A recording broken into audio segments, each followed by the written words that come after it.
and I want to welcome you to another episode of Beyond the Surface Radio. This is your host, Dr. Wanda J. Evans-Brewer, and today I want to talk about the single mother who travels to Africa looking to establish herself. So it's interesting how many of my friends or people that I sort of meet around the way that ask me about the possibility of moving to Africa and rebuilding a life, having a life here. And as much as I want to encourage them, and I do encourage them, I also want to caution them that the single mother is not a well-embraced concept in Africa. And what I mean by that is you may get here and you may actually struggle to find you a counterpart, to find you a partner to rebuild and have a marriage. The idea is a little bit frowned on. There's a lot of judgment around a single mother with children. So you would think because the African man oftentimes may have multiple wives or have children with women that he didn't marry prior to marriage, right? And you would think that would make him sort of mentally primed and ready to at least consider the idea of building a life with a single mom who is, if you can make it to Africa, you have an income, you have some level of intelligence, you know how to be responsible, you have to have some sort of financial literacy. I mean, you come in with some hard hitting, some heavy hitting qualities. You would think that would make her appealing, but actually, there is some judgment against the single mother in Africa. The men are not in a rush to get with that style of woman. One, they look at the number of children and the fact that there are children, and they psychologically have to decide if they want to manage that, if they feel like they should devote there, which on the continent, even when they have multiple relationships and have children from those relationships, for some reason, they don't see it as the same. And so, yes, I want to still encourage single moms who decide I want something different for my children.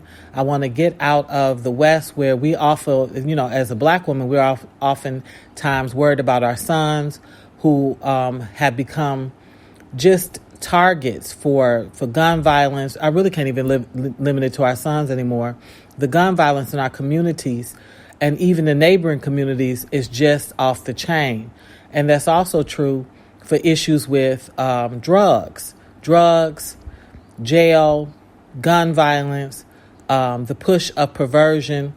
It's a lot that a single mother would push a single mother to say, let me consider moving out of this country. And of course, Africa is, at this point, has positioned itself, particularly Ghana, because it has done the year of the return, then it did the year of the return continued, or beyond.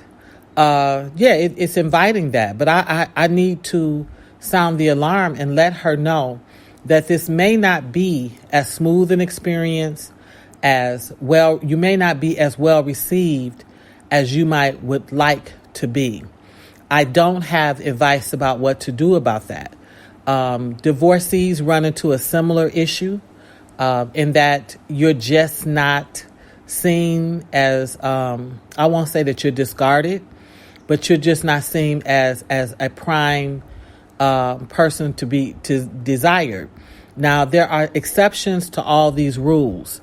There's always some of us that are meeting individual people who, for some reason, don't follow the cultural norms or break out of the cultural norms or never adhered to them to begin with. And so you're blessed. But I'm just saying that in general, the single mother is not an embraced person here. So you have to consider Africa's single mothers are made up of about, if you just take Ghana, it's 30% of the women in Ghana are single mothers. Okay, no, there's no man around. Maybe they got pregnant coming out of primary school, high school, but they're not attached to anyone that they can necessarily name, okay? But they have a child. The U.S., we're at 70% single mothers. So this is huge. And it wasn't true for us in the 60s. We've exactly flipped it from when we had far more stable households with a mother and a father, and that unit was far more solid. Part of the reason maybe that they don't look at the single mother as a possibility is that in the U.S., the single mother has resources. She can have Section 8. She can get some sort of housing support. She can have a food stamp card. She'll have a medical card. In Africa, the man may be looking at it like, look, I'm going to have to be responsible for food, shelter, and housing. I'm not quite sure where the judgment comes, but this is a conversation that the two groups, the diasporan and the African, need to have. What's going to happen, or what needs to happen to broaden the perspective on single moms, or what needs to happen so that single moms understand coming here that they may remain a single mom for a long, long time, or that they'll end up dating someone, but they never anchor to them. These are all cultural and social rules that need to be addressed. So I get asked, and I say, yeah, you can meet and greet, and you definitely can build a life. You can build a new life and build a home. But that is something to consider, that you may carry a little burden of loneliness if you're not able to have, if your interest is marriage, that may not come as readily, or it may not come at all. So you've been listening to Beyond the Surface Radio. I'm your host, Dr. Wanda J. Evans-Brewer. And until we chat again, be safe in God's grace.